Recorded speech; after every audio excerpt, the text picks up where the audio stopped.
Okay. We're good. You can let people travel. All right. Good evening. We are in the Wanda Coleman Theater here at Beyond Baroque Literary Arts Center for the LA book launch of Village Weavers by Myriam J.A. Chancy. Yes, please. My name is Jimmy Vega. I am the Associate Director of Beyond Baroque. I'd like to start off by acknowledging Beyond Baroque's presence on the traditional, ancestral, and unceded territory of the Tonga peoples. We acknowledge the wrong done to these peoples through settler colonialism, genocidal practices, and the violent disposition of their land. As an arts organization, we are committed to uplifting Indigenous communities, their stories, and cultures. For those who don't know, Beyond Baroque is Los Angeles' oldest literary arts center, located here in Venice, California.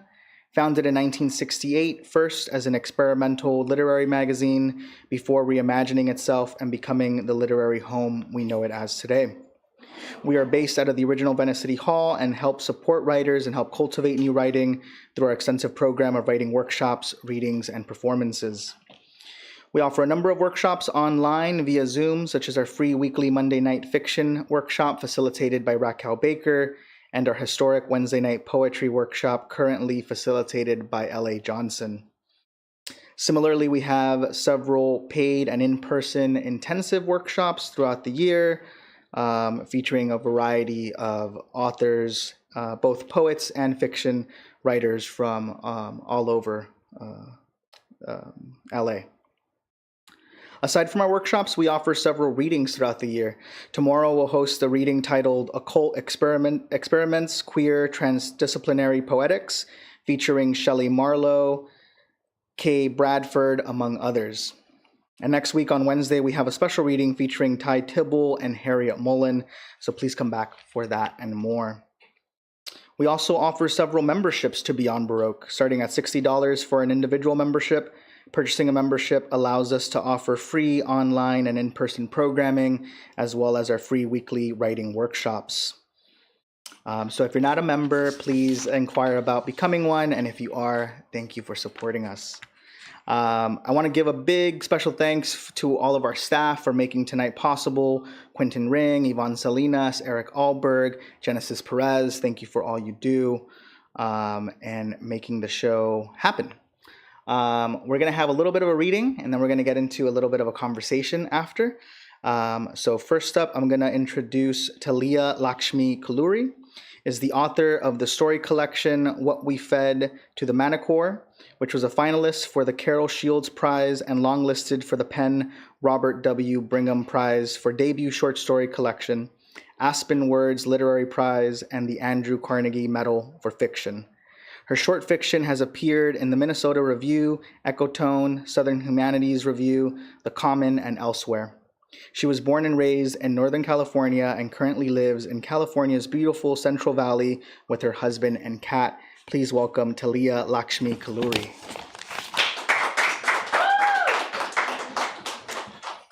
Good evening, everyone. Thank you to Beyond Baroque and to everyone joining us here and online. Welcome. I do have a brief update. It's actually two cats.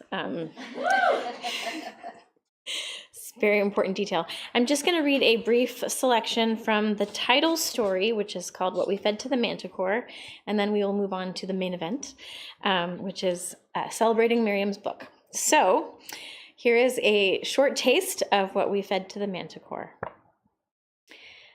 They say that life in the Sundarbans revolves around two things, the tide and the tigers. We are not the tide, we are the tigers.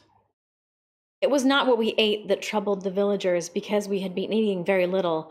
It was what we fed to the Manticore. He arrived hungry, and he could never be satisfied. We were gathered in a grove of mangrove trees that I had come to think of as our own.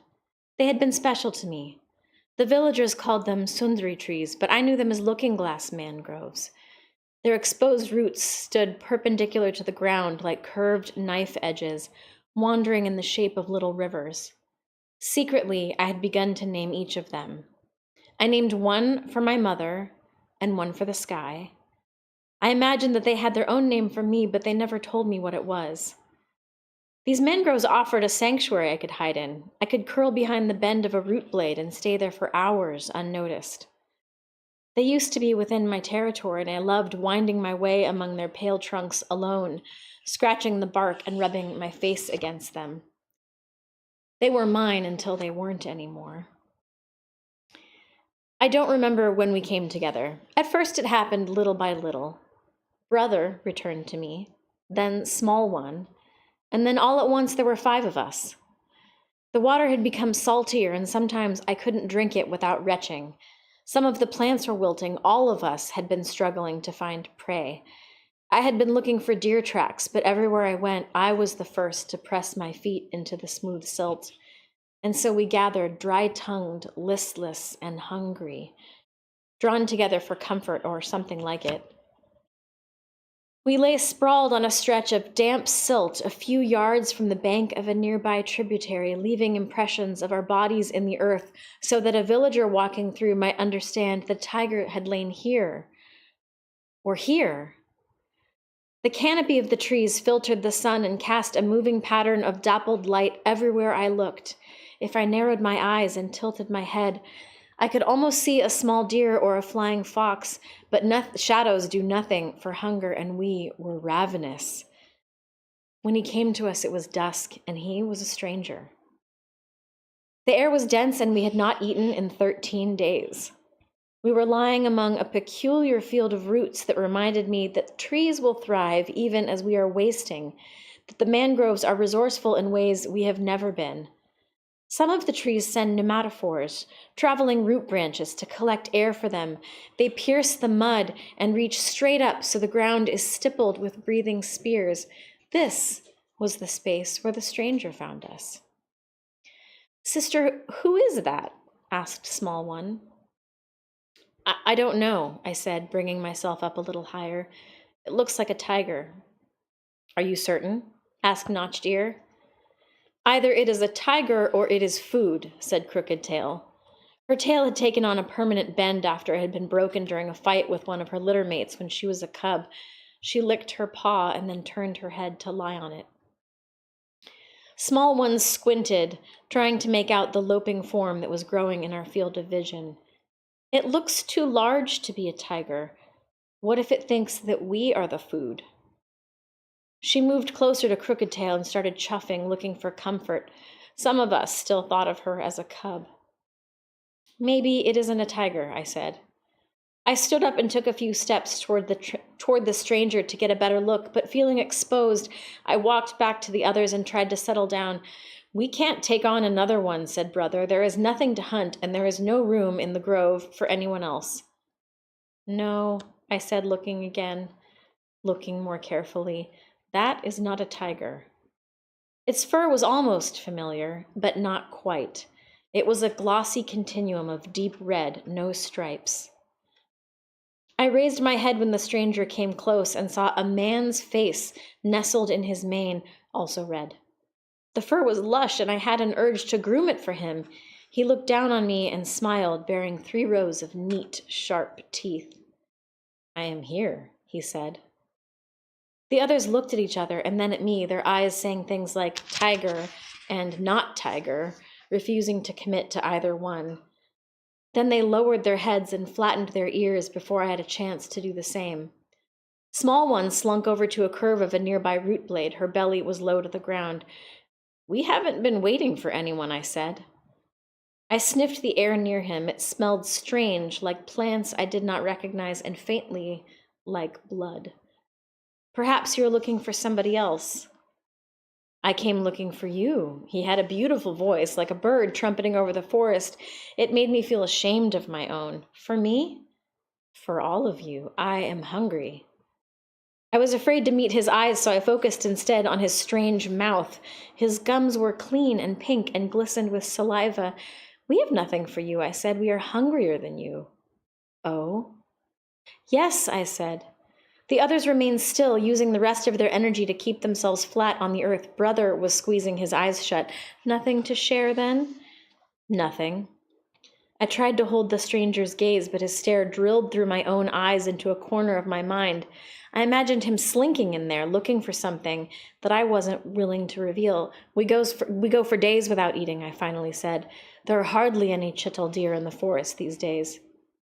Perhaps I should eat all of you, said the stranger. You're better than nothing. I swallowed deliberately, understanding that I had made some sort of mistake.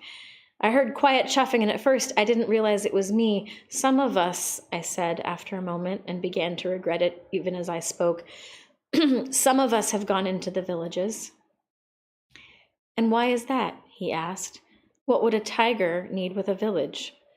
There were cattle. We've eaten one or two of the cows, and when there were no cows, we've eaten the goats, and when there are no goats. I looked down and realized I'd been digging a shallow space into the silt with my paw. I didn't want to say what could have come next, that now there were no goats, that the next step would be eating the villagers, but that we weren't willing to go that far, that we had chosen to go hungry. I knew he would never tolerate staying hungry himself, but he understood my silence, and I hated myself for letting him think that a village without cows or goats was still a thing that could be ravaged. When I glanced at Brother, I saw he had bitten off the top of a pneumatophore. I see, the stranger said. The village.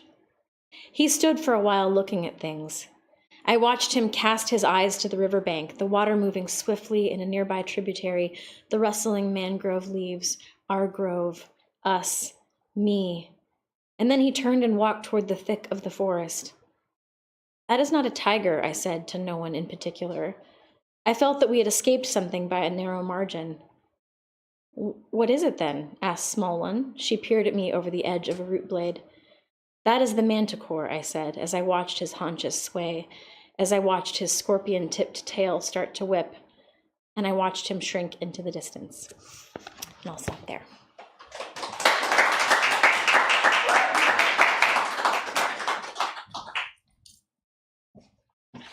Thank you, Talia. Myriam J.A. Chancy is the author most recently of the novel Village Weavers. Her previous novel, What Storm, What Thunder, was named the best book of 2021 by NPR, Kirkus, Library Journal, the Boston Globe, Globe and Mail, shortlisted for the Kaliba Golden Poppy Award and Aspen Words Literary Prize, longlisted for the Brooklyn Public Library Book Prize and the OCM Bocas Prize, and awarded an ABA from the Before Columbus Foundation. Her past novels include The Loneliness of Angels, winner of the 2011 Guyana Prize in Literature Caribbean Award, Best Fiction 2010, The Scorpion's Claw and Spirit of Haiti, shortlisted in the Best First Book category, Canada, Caribbean region of the Commonwealth Prize 2004.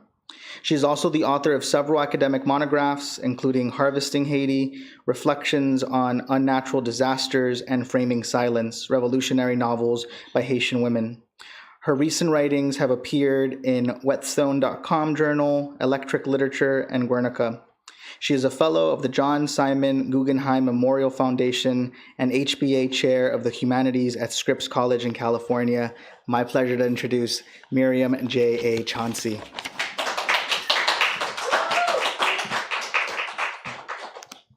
Thank you, Jimmy, for that introduction, and for everyone at Beyond Baroque for having me, and for Talia for coming down from Fresno to be part of this launching of Village Weavers. And I also wanted to mention, but I'm especially heartened to be at Beyond Baroque because in 2021, we did a fundraiser for Haiti with Alison Sarr at LA Louvre. And I was really gratified by that, the support for Haiti. And Haiti is again in a situation of difficulty, so it's lovely to be invited back. I wanted to just start by giving you a sense of what the novel is about, or why it's titled Village Weavers. The novel will take you through the lives of two girls born in Haiti in the 1930s, and you meet them in the 40s when they're 7 years old.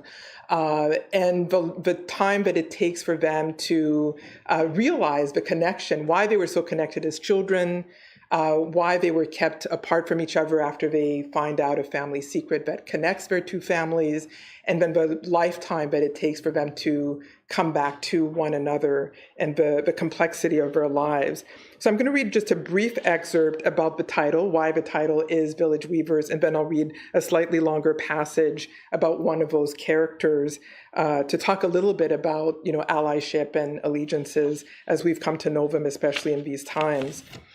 So this passage is in the voice of Cece. So the two girls are named Simone and Gertrude, Cece and Gertie, and Cece talks about the village weaver, which is actually a bird in Haiti. In Haiti, the village weaver is known as a Madame Sarah because it talks all day long, as market women are said to, hovering over their wares under the sweltering Caribbean sun.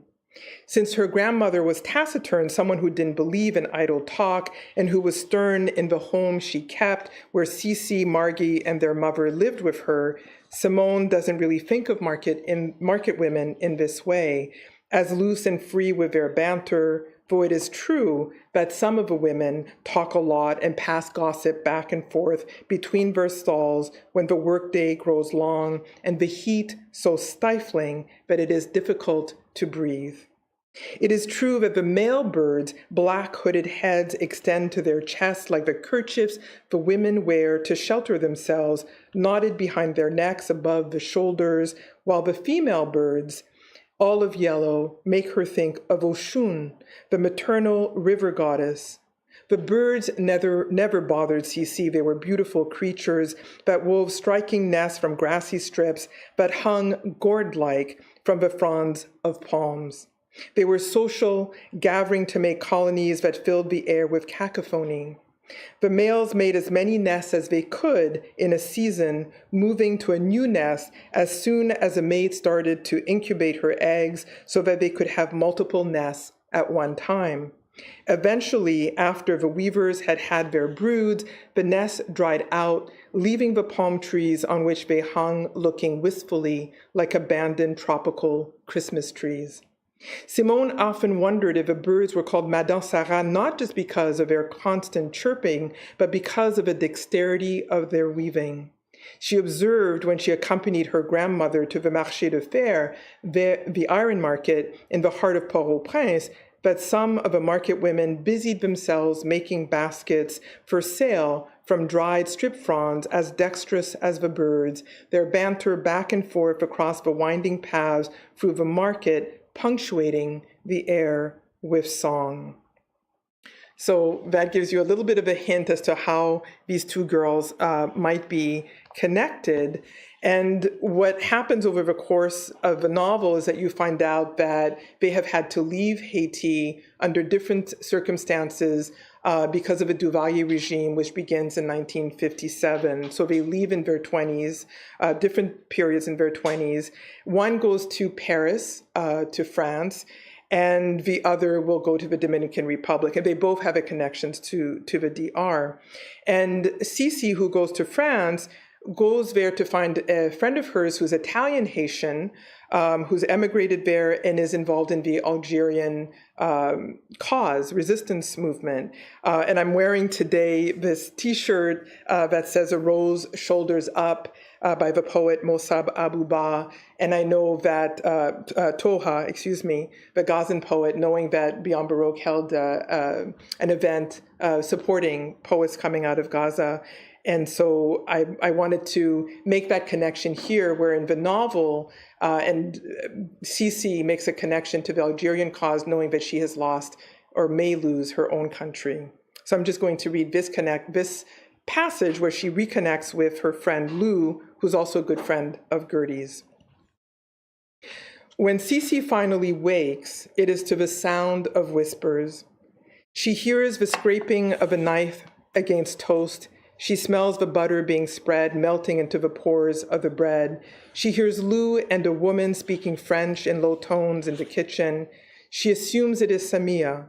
There is a third voice with them, a male voice. She can smell coffee, too, and imagines it being poured out from a glass cafetière. It is early spring, and there is a crispness in the air.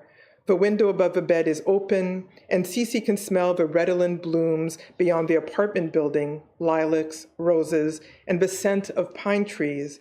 She closes her eyes to take it all in. There's a faraway hum of cars and bicycles going by, the chattering of pedestrians down below, the rapid chirping whistle of red-bellied robins hiding in the brush of tall trees, but it all seems quiet compared with the hustle and bustle of Port-au-Prince. There are no street hawkers, and Cece does not hear the distant short pops of gunfire, a sound that can be mistaken for a car backfiring or firecrackers being lit and thrown up into the air to burst. It all seems too quiet, so peaceful. She is in Paris, liberated, free to become whatever she chooses to be. She can find work with her business administration degree, which is a French degree. Tu crois qu'elle voudra venir? Do you think she'll want to come? Cece hears the woman she assumes is Samia say. Lou's answer is indecipherable. Okay, je te laisse expliquer. I'll let you explain everything, Samia says, answering Lou. The male voice chimes in, but Cece can't make out what it is saying. Cece readies herself to emerge from the guest room, slipping into the bathroom to take a shower first. When she steps out, the three are at opposite ends of the apartment, two poring over papers at a desk in the living room, and Lou sitting at the kitchen table where a breakfast setting has been left waiting for Cece. Samia smiles, redirecting her attention from the papers on the desk to Cece. Next to her is a slim man with sandy hair. He is dressed simply in jeans and a white t-shirt. He stands up first, extends a hand to her. His gray eyes search hers as he introduces himself. Je m'appelle Scott, he says. Je suis un ami de Lou et de Samia. His handshake is firm, his palm moist. Cece knows that his skin is smooth, soft, unlike her mother's and grandmother's hands or the hands of the women who worked in the household where she was raised. Je suis un étudiant, I'm a student, he says, as if guessing her thoughts. Vous êtes américain, Cece musters, but français est impeccable. Your French is good. So I should have been saying Scott's line in an American accent, but I'm not good at that. So confused, she turns to Samia, who has risen to her feet and is now bending across the desk to grasp Cece's shoulders to kiss her on both cheeks. The gesture is familiar, comforting. Je sais, Scott answers. When in Rome and all that, I'm here on my study abroad year, and I met Samia through her brother at a seminar at one of the universities. I offered to help their efforts. Efforts? Cece asks, kissing Samia back on both cheeks. Enchantée, she says to her, returning her smile. They part and grasp each other's hands across the desk in a further gesture of welcome. Meeting Samia is like meeting another childhood friend. Cece is reminded vaguely of Odette, of Gertie. Lou comes out of the kitchen to embrace her. Ah bon, vous vous êtes tous rencontrés. I see you've all met, she says. Oui, yes, Scott starts, then stops himself. He shoves his hands in his back pockets while Samia sits back in her chair, starts to move the papers around. I suppose I should explain what we're doing here, says Lou. Sit, Cece. I'll bring your breakfast out here and we can explain everything to you. For the next hour or so, Cece listens at Samia, Lou, and Scott describe in rapid-fire French how Algerians and other people on the African continent are fighting for their freedom. There is a left-leaning movement to articulate the possibilities of a future where former colonies can be free to govern themselves. Samia and her brother are French Algerians, born to a middle-class family of mixed French and Algerian descent in occupied territory. Scott, who comes from a well-to-do family in the States, French classes in prep school, he adds to explain his facility with a language, and eagerly seeks out ways that he can rebel while not having to risk much himself. Bankrolls their ventures, paying for the printing of posters, renting spaces for rallies, and providing bail money when things go south. Freedom is not without risks. Scott is just a dilettante, Samia says, waggling a pencil at him. Scott blushes, but I put my money where my mouth is. You sure do, Lou says, and we thank you for it. Sérieusement, seriously, Scott provides what we need, Samia continues. Scott gesticulates as if airing his hands dry.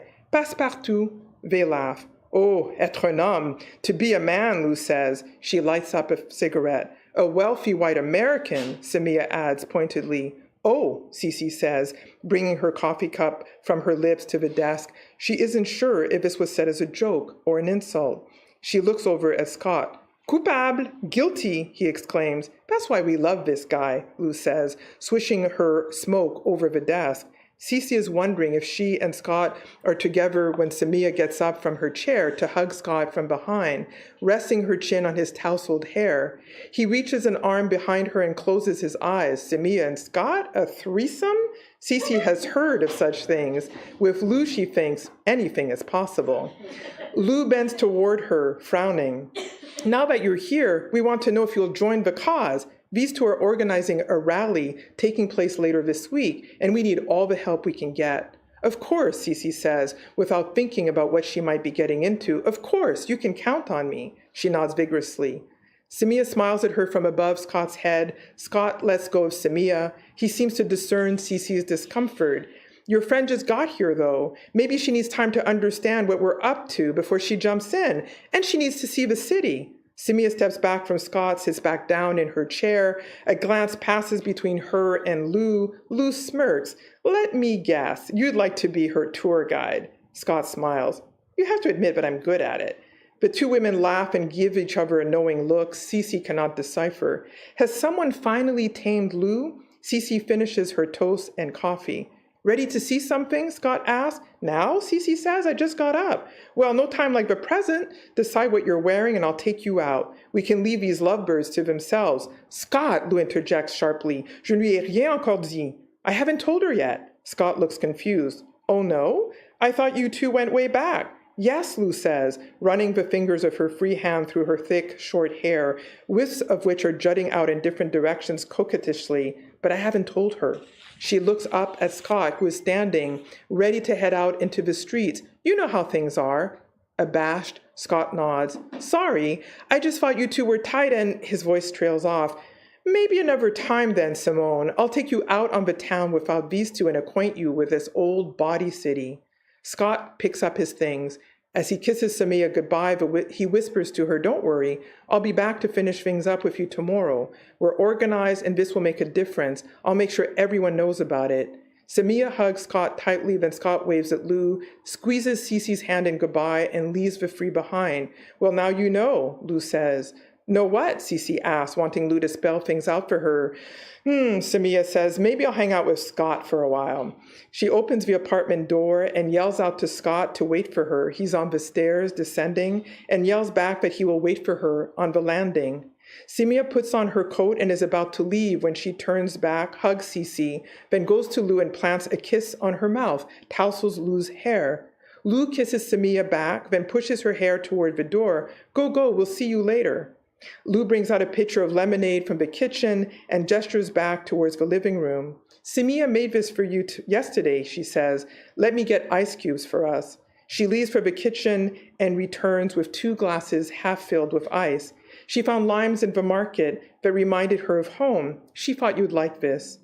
Cece reaches for the glasses and sets them on the low table in front of the couch. That was kind of her. I love lemonade, she says, as she thinks of the days of studying together with jus corosol or bitter passion fruit juice made sweet with cane juice or sugar. I'm going to skip a little bit.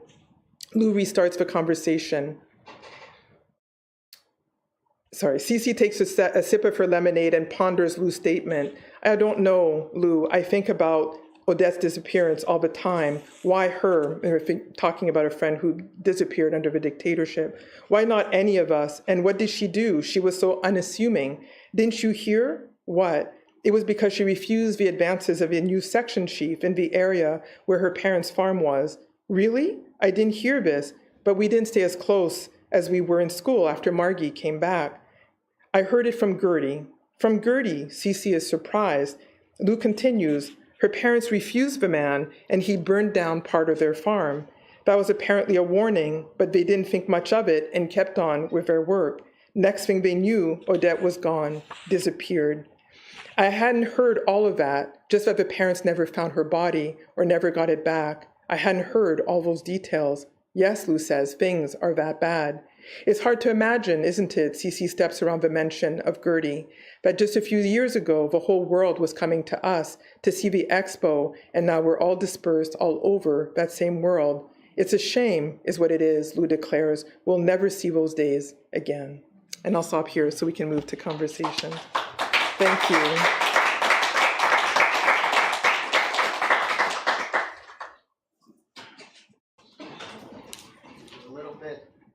A little bit of a turnover here.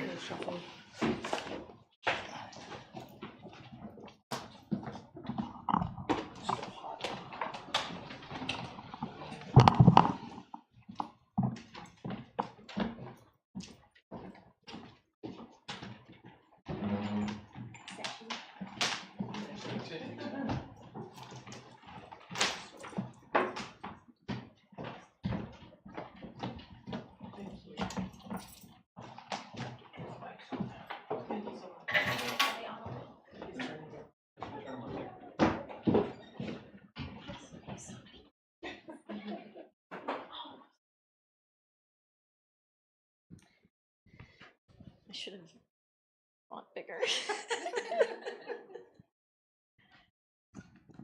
My eyes are at that stage where I can like fake it. I've got like Fake it until you make one it. more year before I'm like, I have to bring the glasses. I have my cheat sheet with your questions too. So. Are we live? Are we ready? Okay, so I am so excited. I am so excited to be here to celebrate Village Weavers, and I am full of questions. For those of you in the audience tonight and watching online and watching on YouTube later, if you have not read the book, you must read this book. It is so spectacular, and I am made of questions since reading it. So I'm going to try to get through as many as I can, but I want to start a little bit by asking you about just the overarching themes. So to me, this novel is covering just an extraordinarily significant amount of seamlessly interwoven themes that all seem to work equally together in terms of importance.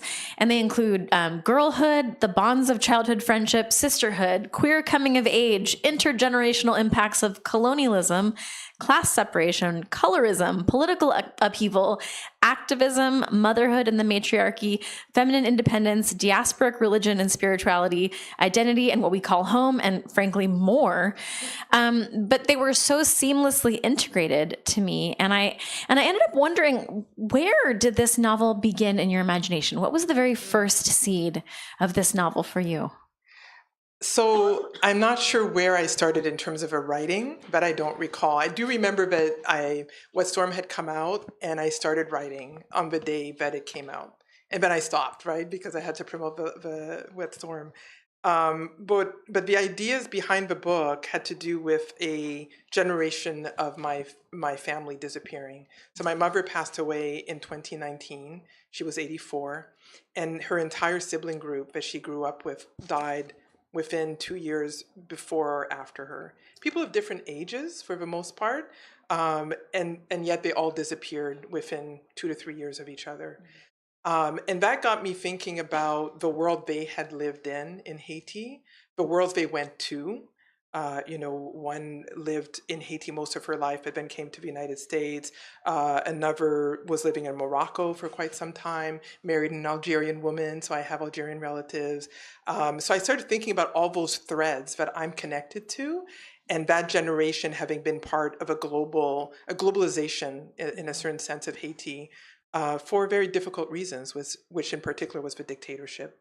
And I wanted to somehow encapsulate all the richness of their, childhoods before they had to leave Haiti, and the wonderful stories that they told of that time period, like the Expo, which on my father's side, my grandfather helped to build, actually. He was a foreman, and he helped to build some of those buildings, which are still standing.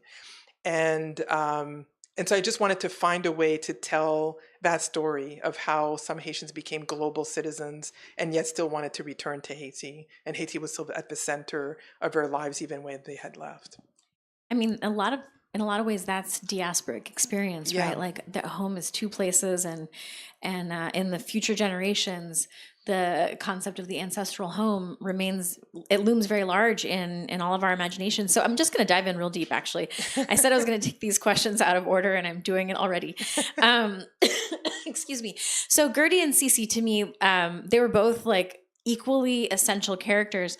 And in a lot of ways, I saw them as two sides of a coin of how, in my mind, kind of the legacy and the scars of colonialism can lead a person to react in different ways. So to me, and I hope I'm not giving too many spoilers, but I saw them almost diverge in.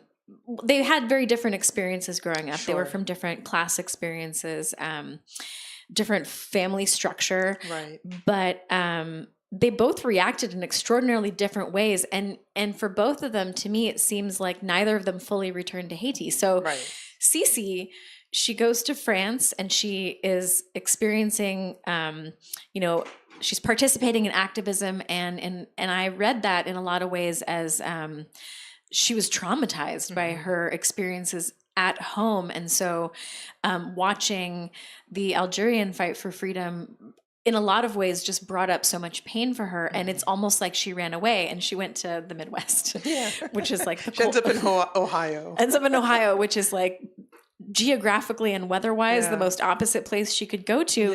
And she even reached this point where she's like cooking meatloaf and like, is just kind of like in her heart longs for Haiti, but is not there even in terms of the food she chooses. And then Gertie, she stays geographically a little more proximate. She goes to Florida. Her husband's from the DR. And so she goes to the Dominican Republic, but like doesn't go to Haiti. So she's like geographically close, and yet she still isn't there. And I kind of wanted to know, how did you shape their paths evolving in such different ways? Was that a conscious decision? Did you allow the characters to tell you how they wanted to be? How did that evolve? Sure. Yeah, because I think, the impetus is always something in the real world, right, for fiction. So, of course, I was thinking of my mother, and I was thinking of, some of her half-siblings and how they've had very different lives. But then I didn't want to be too close to the real, right? So, and what I love about fiction is that the characters do at some point take over. So you might be inspired by something in the real world to begin to shape the story. So Cece, similarly to my mother, was in a family of all women. But Gertie is in a very sort of middle upper class family where she's the last child born, and all her siblings are much older than her and want to dictate everything that goes on in her life. But there's colorism in that family, which is more pronounced actually in middle to upper class families than it is in more working class poor families in Haiti. And so I wanted to bring that out as one of the things that she has to work through. And she works through partly in her marriage, right? Because she ends up marrying a dark-skinned Dominican man who's also wealthy, but because of the fact that they're darker skin, they experience the world slightly differently. So race and color is a little different for them, even if they're able to escape some of the racism involved with that through their wealth. And Cece, even though she's of lighter skin, because of her lack of class privilege, understands these things with much more nuance, the ways in which discrimination work. And so for me, it was really trying to think through, this character is no longer now somebody walking out, from my life. They are their own person. What choices would this particular character make? And why would they make it? So it's informed by things I've witnessed and lived myself, being of part Dominican descent and going to the DR and experiencing racism firsthand, even though to Dominican as I look like a Dominican. But being Haitian, then that's something else you have to navigate. So I lent the characters some of my experiences, but I let them lead. And so, for example, for me, it was a surprise to some extent that Cece gets involved in activism, but then shuts down. She thinks, okay, I'm going to marry. So I'll give a little secret. She does marry Scott, from what I read. Surprise. But it's not the biggest surprise of it all, but she marries Scott. And so it's a form of escape, but it's something that I think for those of us who come from backgrounds where there has been a lot of trauma, it is also a decision some people do make. But I am going to escape. I'm going to go into a world that will be somewhat easier. But then what Cece learns the hard way is that the quote unquote easier path leads to a lot of a sort of flattened life. So when she kind of wakes up from this in her 40s, she realizes that Ohio is gray, not because it's just, it has winter and it, gray, but because it doesn't, she has chosen a life that doesn't allow her to stay connected to home. And she starts changing. And then for Gertie, I think the issue with Gertie is that she thinks that because she married a Dominican, because she's eating platanos and, so forth, that she stayed close. And it's in the collision with Cece and the past that she has to realize that she hasn't worked through a lot of the issues that class has also allowed her to escape. Yeah, I thought that was, you had such nuance and intricacy just really woven into those characters, and I did really love to watch Cece have that internal struggle of, she shied away from the activism because it was almost like too much for her, but then I did really feel the greatness, and I felt it was like emotional displacement. Yeah. And that was really spectacular. That actually makes me think of another thing I really enjoyed about this book. So many of us experience this in our own lives, is the experience of code switching. Yes. And you wove that in so well. And there are so many different examples that I just want to touch on really briefly. Mm-hmm. But there's one in particular I want to ask about a passage. I'm so sorry, I'm dealing with a cough. So it was really interesting. There's a scene where Gertie goes back to her brother's home, and she's this really bold person, and then she goes to her brother's house and she becomes very meek, and so she like slips into the family culture. So she has sort of this experience of code switching within her own family. But I think the part that I really love, that I want to have you read a section for, and then I've got a question, is a scene where Gertie and Cece as adults are having a reunion visit. They go to the Dominican Republic, and they're in a nightclub situation, and there's some dancing, and if you could read on my copy, it was beginning on page 317. If you could read that section, and then I'm going to ask a question.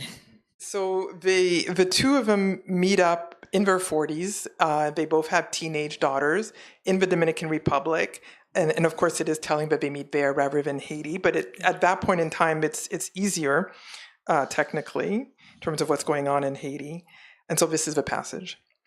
And Cece is in the first. It goes back and forth in terms of her point of views. She sees Ella and Katie moving. So Ella is Gertie's daughter, and Katie is a friend they've brought along. She sees Ella and Katie moving closer and closer to each other until they are just one wave among many. Ella's face edges closer to Katie's, and Cece sees herself long ago listening to a similar rhythm in a crowd not unlike this one. She watches Ella and Katie as if she's watching herself and Lou. She thinks of how she chose Scott, or let herself be chosen by him, simply because he was the safe alternative. At the time, it all seemed so simple. Marry Scott, follow Scott, move to the US to be with Scott, to America, a clean gray slate. She thinks about how Ella and Katie might be able to have any life they desire. She hears the merengue beat and the laughter as the people dance around the girls whose skirts she loses from view in the throng. This is happiness, or a form of it. From nowhere, she sees Gertie emerge, cutting through the throng. Gertie reaches for her daughter and her friend, plunging upon them like a bird of prey. Cece watches herself following Gertie through the crowd. Non, Cece says, slipping absent-mindedly into French. Non, ne fais pas ça. Don't do that. Her hand falls upon Gertie's forearm, wrenches it free from Ella's shoulder. Gertie looks at Cece in surprise. Hein? She hisses. C'est pour leur bien. It's for their own good, she continues, also speaking to Cece in French, when all this time they have been speaking English with smatterings of Spanish, like gringas. She looks around the dance floor. The dancers have resumed their gyrations once they hear French. Assume another family drama is playing out on the dance floor. It is none of their business. Oh, thank you for that. I love that scene so much. So this was so interesting to me because, this whole trip, they're both from Haiti and they go to the DR and they speak English and like broken Spanish to each other, which is not what they grew up speaking to each other. Yeah. But here they are. And that scene is so packed because Cece is imagining like a different life she could have had. So you have this understanding of who she could have been if she hadn't chosen what she perceived to be safe. And then, the stakes get really high, right? So they're speaking this English-Spanish mix, but when the stakes get high, she busts out with French. And then the more emotional it gets, then they move into Creole, right? That's right. Yeah. So I thought that was fascinating that once the intensity of emotion and the closer sort of like to the bone, this feeling got, the language that Cece chooses changes. Yeah. And I just kind of wanted to know if you could talk a little bit about how you use language throughout the novel to convey your emotional texture and all of those different things. I have to say, Talia is like the perfect reader for this novel. I was so like amazed by your questions when you sent them to me, because I thought, wow, when I saw this question, I remember reading or writing this part of a novel. And actually, because, when you're writing intense scenes, you have to really be in them, right? And you have to let go of what you would say, what you think. You have to, okay, what is this character feeling? And the language just started shifting as I was writing it. And I realized as it was, coming through that, of course, the more it's heightened, the more we're going to shift to emotional languages. So English is a safe language to have met at. It's the language that they're using in the United States, which is where they work. Really that's how they think about it. This is where I work. But where I live, which is home, like with their partners, so forth. But Gertie has the advantage that she's speaking Spanish to a Dominican partner. She's also part Dominican. And Cece is with Scott, who has learned French, but is no longer using French in America. And so when this comes to a head about the daughters, then they slip into French, or Cece slips into French first. And then when she wants to really, say to Gertie, what you're doing is wrong, she switches to Creole. And Gertie knows right away when there's a heightening and we're both starting to speak French, but when Cece shifts to Creole, then Gertie knows like, okay, game over, and she has to step back and try to understand what she's done wrong and why. So yeah, it's exactly right. But so throughout the novel, there are times when the characters are, I wrote the novel in English, but there are times where that everything is actually taking place in Creole. And at other times, that there are shifts to French because it's a class issue. But at moments like this, where they're in an American setting, I'm using the language to show that it's about emotional stakes. And so you're absolutely right in your reading. And that Creole is, am I pronouncing that correctly? Creole. It's the language of their childhood. Like that's exactly. They meet at 7 and that's what they speak to each other. That's and it's right. sort of like this like heart language. And I just, this was such a moving book to me because, Cece, as she, it's almost like she has this return to herself and it's a very like embodied return because it's through food and the language of her childhood. She starts with food and then, I cannot recommend this book enough. Everybody needs to read this book. It's so amazing. Really quick, I'm gonna move to food actually. Yes. I love the sort of like visceral imagery of food. So we open with this beautiful scene of Momo bagging dry beans. Yeah. And I could just sort of like hear them clicking together. And at every state of their lives, food comes back. Yeah. Food comes back. And it actually has this massive significance because when Cece is sort of reigniting her connection to herself, she stops cooking the meatloaf, right? Yeah. And and then when she and Gertie reunite, they have this conversation about how the food isn't quite right. Or Cece goes back and she's a little uncomfortable about the fact that they're meeting in the DR. Why didn't they meet in Haiti? And she's thinking, oh, all the food is different.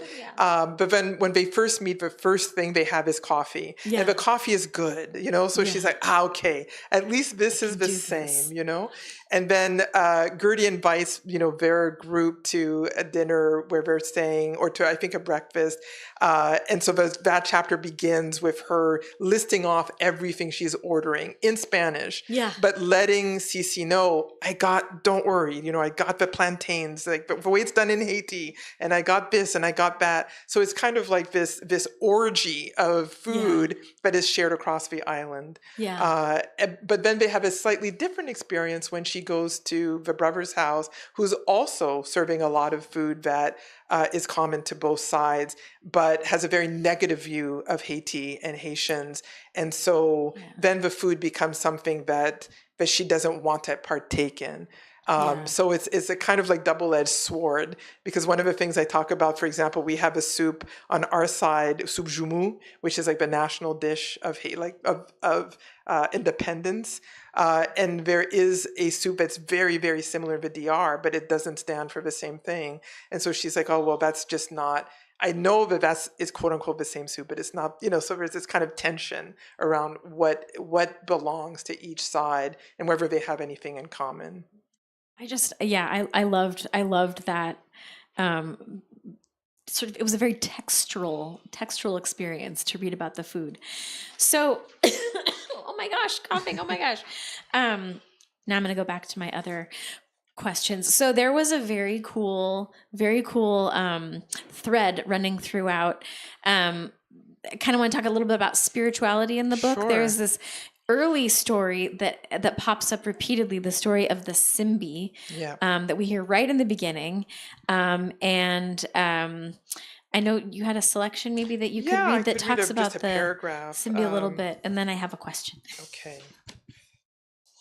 So the beginning section is called Simbi Calls, and the grandmother is telling Cece about the Simbi. And Cece says, what do they look like, the Simbi? And Momo says, no one knows if Simbi are male or female.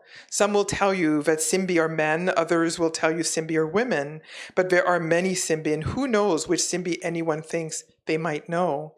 But I want to tell you about Simbi en des eaux, Simbi two waters, because I think that she, he, well, maybe we should say they, shall be your destiny. Simbi twin souls. Cece's eyes widen even more. Momo continues, Simbi en des eaux governs the waters, those of the sea before us and those of the rivers that course through the mountains behind us, forming the waterfalls and all the streams that travel through the land to nourish the rice and grain fields that feed us. And des eaux watches over every creature that comes into contact with the waters, making sure that they do not drown or come to harm, unless a greater force wills it, a force greater than the Simbi. The Simbi are invisible and work in secret in the waters, but you can feel them doing their work of watching and protecting every time you step into the water. But watch out! If you come to see a Simbi, they might enchant you. Enchant me? How? Do you think that a Simbi might want you, Momo teases. I don't know, Cece replies, but maybe I don't want to find out. Momo laughs a deep, guttural laugh. Cece loves Momo's stories about Velois. Well, Momo continues amused, they have long hair like you, Cece. They sing like the people do in church, like angels, but beware the siren's song. Simbi can save you or enchant you, but only rarely do they do both at the same time. Oh, thank you for that. That's a beautiful passage. So they show up throughout the novel. They do. They do. They show up. Her sister brings up the same story as they stand by the shoreline, and Gertie learns about them as an adult. And I was just wondering if you could talk a little bit about, what is their significance to you as you were writing? Did you know you wanted this theme to be woven in from the beginning? Did it evolve organically? How did we come to include them? Yeah, so the Simbi are not gods that I grew up with knowing very much about, because I grew up mostly, I didn't really grow up with a lot of Vodou information. I learned it over time. But I was more familiar with figures like El Zuli, Marian Catholicism, or, Yemaya in like the Cuban, in Santeria. But then I kept thinking, this book has to do with rivers. It has to do with the interior. And so much of a novel is about the interior of these women. And so I started doing some research on what are the gods of the rivers, because it seemed like rivers was more symbolic of a kind of subterranean connection that these two girls have. And then I came across the Simbi. There was also a show by a woman named Constant, who's makes Vaudou drapeau murals at the Fowler last year, and she had a very small mural that portrayed the Simbi and the two, like the twin souls. And I remember feeling like, okay, this is confirmation. And so I just kept weaving it in and weaving it in because of that. Yeah, it's a really beautiful theme. And now that you say rivers, I think that really does evoke the two of them so well, because exactly. their lives really are like traveling lives in so many ways. That's fantastic. I'm so sorry. I think one of the things that really stood out to me about use of the Simbi theme and also their relationship was the sort of electric bond they had in childhood. And I think the sort of like coming of age experience of childhood friendships and the way that they're very, very intense it was really powerfully written. And I actually have a selection I was hoping you could read for this one. Okay.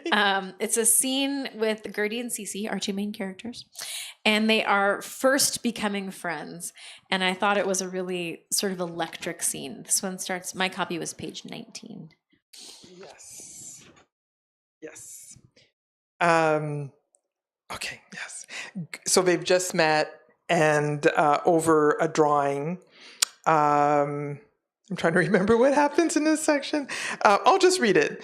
Gertie laughs with her head back. Her laughter is high-pitched and throaty, Simone thinks, rising out from her diaphragm as if she were a red-throated toddy. The little birds, distinctive for their bright green heads and the long, fine beaks they used to retrieve small insects from flowers and leaves. Toadies chatter in clumps close to their nests and make a lot of noise. When they have nothing else to do, they clean their feathers in such a way that it sounds as if they are strumming the teeth of a hair comb. Simone knows she will remember that first laugh emanating from Gertie's small body forever. She will remember Gertie smiling and laughing raucously, and later, much later, she will marvel at the discovery that emerald green is indeed Gertie's color, deepening the nutmeg brown of her skin to a warm reddish amber tone. 7-year-old Simone is simultaneously awed and mortified, two feelings she will come to associate with Gertie always. Awed and mortified. That is that's an intense friendship. I thought that passage was so powerful because, it portrays Gertie leaving this incredibly indelible impression on Cece. But as I read the novel, I found that it was actually the other way around. That Cece seemed to leave this very deep impression on Gertie because at some point in their childhood, they're separated and there are a lot of hurt feelings. Yeah. And at one point, Cece is like, I didn't think about her at all. Right. But Gertie has spent her adulthood longing for this friendship. Yeah. And just sort of the extreme rootedness that they both had at some point as children and their extreme attachment. It happened so quickly. And I think that's so emblematic of childhood friendships. Yeah, absolutely. They come in a rush and they're so electric, and adults don't make friends that way. Yeah. We're all very guarded. But I was wondering if you could talk a little bit about your writing process of getting back to that space, that childhood emotional space. I think that comes back or brings us full circle in a way back to your first question about diaspora life. Because I think that for those of, if you've moved around a lot and I've moved around a lot, there's a way in which you come to make very quick, intense friendships in each place because it's almost like a survival mechanism, especially in childhood, maybe less so as you get older, but in childhood, if your family, like my parents moved us around a lot, you have to learn to be adaptable and quickly connect with other people and find ways to be connected to them.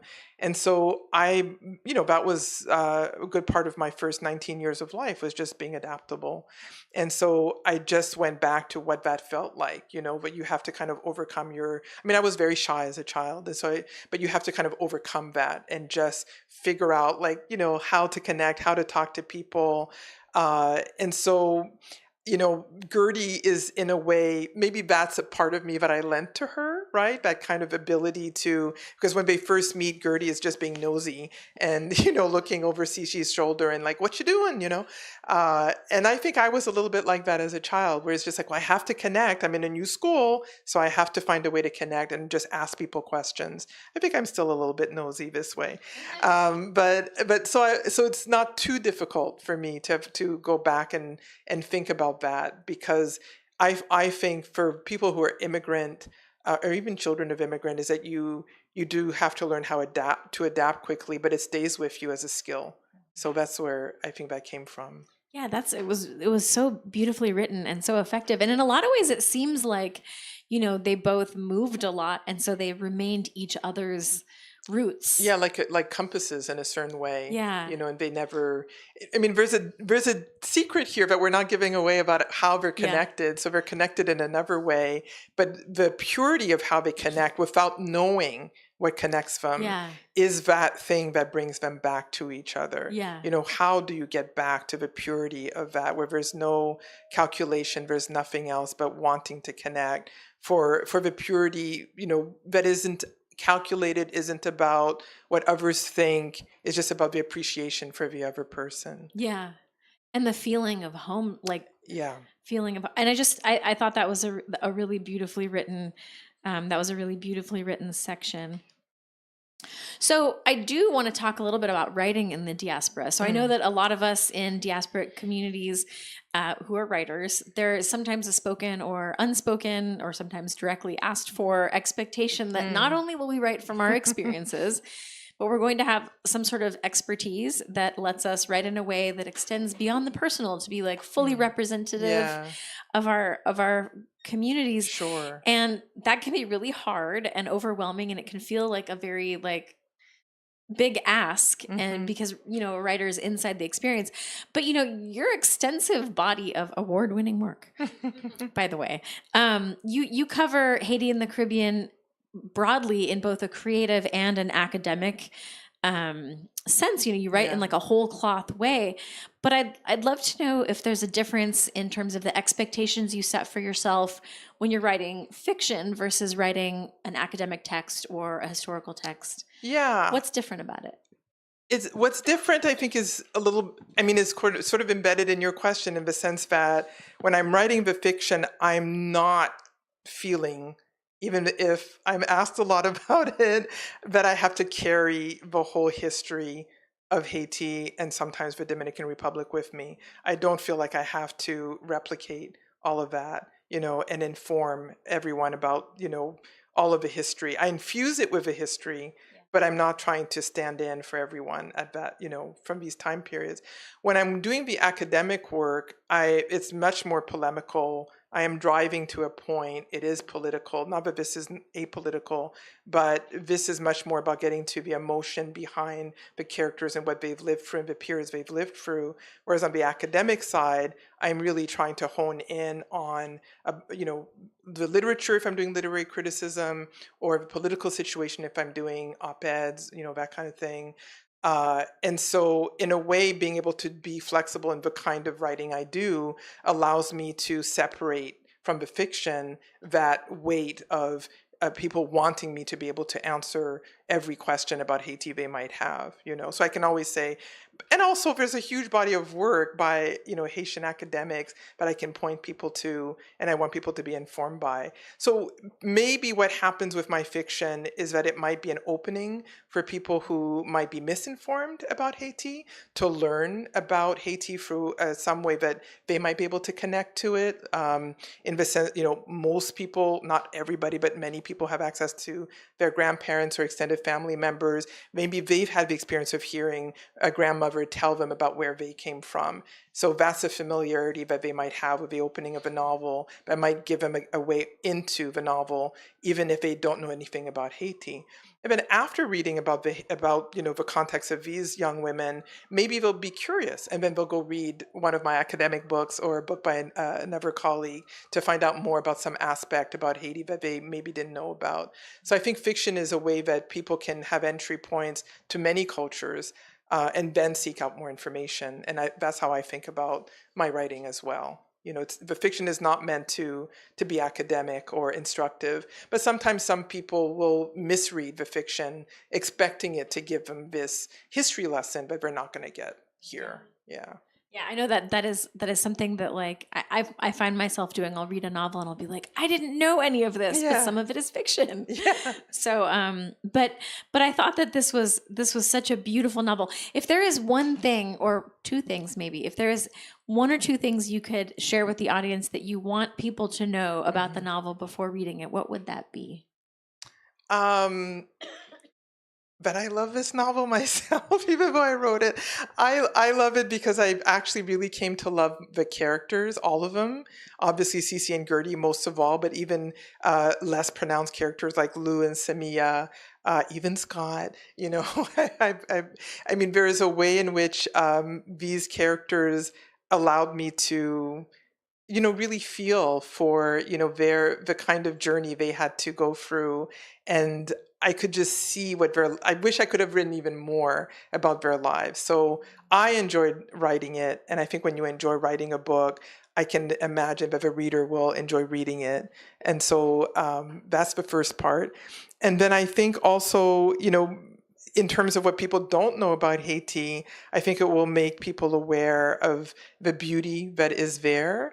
A lot of it is transmitted through the foods, as we discussed, that the characters talk about, the birds, that are proper to the island, and also things like the period of the Expo, things that happened in Haiti that a lot of people don't know about.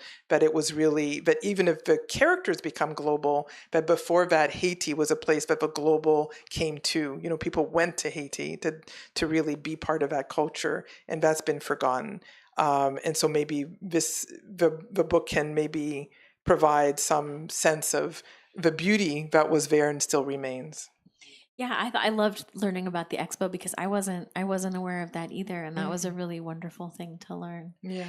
Well, those are my big questions that I had for the evening. Thank you Yeah. so much for answering them. Thank you. Any questions from the audience? I can't actually see. Yes. Should I use the microphone?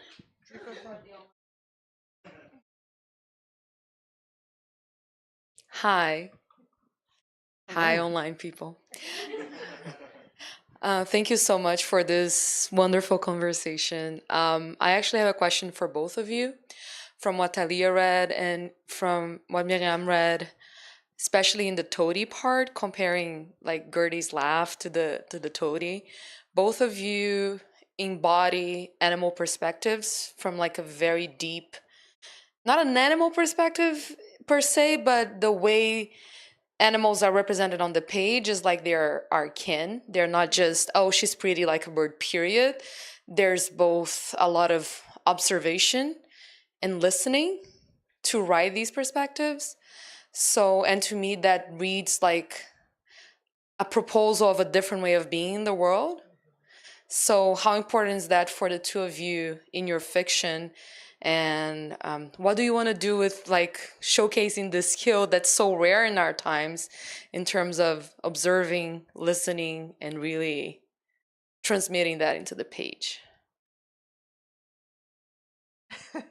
Oh, thank you for that question. So, thinking about what I read about Gertie, Cece likening Gertie to Toady Bird, and then the title of the novel, Village Weavers, part of it is connected to this idea of how in Haiti, the Vodou lore is very much related to nature. and how people heal themselves and function in society is related to their relationship to nature. So using those symbols, I mean, in my case, much more as metaphors, was also to show that there is a symbiosis between the people and the land on which they live, and a respect for the land. And this is why the novel begins with Momo telling, Cece about the Simbi, because she's also saying your relationship to human beings should be as your relationship to nature is to you. This respect and a sense of how you connect with nature, and that human relationships should be much more in sync with the natural than the way society has created hierarchies and so forth. So this is how I come to writing about nature and then having animal figures in the novel. There are also some cats in the novel. That part was wonderful. I did love the cats. And people who are in the know will see that they're coded as gods. So. I agree that very much that I think it's really vital to see nature as something that we are in part of, not above or superior to. And I think just connecting to village weavers, I think one of the things when I think particularly about colonial history is that part of it was about dominion over land and exploitation of resources, and the desire to do that comes, I think, from an inability to see nature as something that we are of, not something that we are separate from, something to be dominated. Yeah. And so I for me, I think that considering the natural world as integrated with us is really, really important to treating each other better. Treating the planet better means treating each other better. So I think it's important in that sense. I'm also I very much like the natural world, and I'm really curious about it. I know that I have a lot of thoughts about it. I assume that nature has some thoughts about us. So, but yeah, thinking of us as all part of the same system. I actually thought of another question for you. So you said that you started this novel right as you were promoting your last novel. So does that mean you have started another novel? You're not supposed to ask me that question. It does mean that, what can I say carefully? It does mean that the germ of another story has begun, and it did begin when I was sent the hard copy of Village Weavers. But it's stopped now as we promote, so we'll see where it goes. So we'll have to wait a little bit. Exactly. Okay. Maybe a little more time this time than the last time. I had a feeling, though. Yeah. I had a feeling another. How about yourself? Excuse me. I have started a novel. It's really hard. Writing a novel is really hard. We'll see. It's also animal oriented, though, so let's see where that goes. Wait, things to look forward to.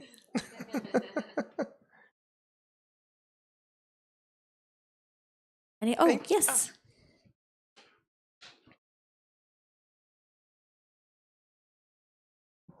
Hello, Myriam. I want to ask you, the power of I think the duality in the diaspora being able to, it seems how you're able to flow through, but you make it seamless. It's not easy. But in just that one conversation they had going from English to French, and because that happened with my mom when we're in Haiti, but we're speaking in English in the bank. We're like, why? You don't even do this. When I'm here, you want to speak Creole to me, but we're in a. So, yeah. But that's something the diaspora does. They bring back where they reroot themselves. So how were you able to reroot yourself through just the name Village of Weavers and being able to reconnect yourself even you're in different spaces? Oh, thank you for that lovely question, and I'm going to keep that as I take this book around, because when you say reroot, it's just a really important term for me. So I remember going back to Haiti in my early 20s And most of my extended family was still in Haiti, in Port-au-Prince. And one of my aunts, came to see me, and she said, "Oh, and she was speaking French, Creole, and she said, 'You're la racine. This is what you are. You're the root.'" And I'm thinking, that's funny because I don't live in Haiti anymore. You live here. But anything she wanted to know about Vodou, I could tell her. And I was reading not books, but little newspapers that women's groups were putting out in Creole. Like Info Femme was one group. They used to put out a little newspaper, and I was sitting there in one of my uncle's houses just reading this, and she came and she was like, "Oh, vous connaissez Creole? Vous capli Creole?" And I said, "Yeah," and she couldn't read it actually. Yeah, so she's obviously fluent in Creole, but she couldn't read what I call the new orthography. I know there's lots of arguments about how Creole is written, but the way it's written now, if you don't know English, many people who are in Haiti can't read it, even if they're literate. And she's literate, and she couldn't read it. And so I was telling her what the newspaper said. And so part of what has happened for me is that my parents, are very Haitian identified, both born in Haiti, met elsewhere, but, born there. They spoke Creole in the home, also French. They also always talked about their childhoods in Haiti. I was born there, probably for a reason. I have a sibling who was not. And I was always just like a sponge, absorbing all the information, and I wanted to know the stories. And some of it was eavesdropping, I have to admit. I was one of those kids. Those are the best ones, Yeah, though. I think we become writers, So I was always eavesdropping and listening, which is how I, in some ways learned Creole, and had a facility with being in the culture. So for me, there was never a sense of like, oh, this is not my culture, or I need to relearn the culture. There was more of, as I got older, a desire to know, to dive deeper. So reading, Métro and, different people who wrote about Vodou in earlier stages, I read everything, and I started parsing it out, and I asked a lot of questions, and then when I would go back to Haiti, I was always seeking out different pieces of information and going to places. There's still places I need to get to, like I haven't been to Sodo, which I would love to see.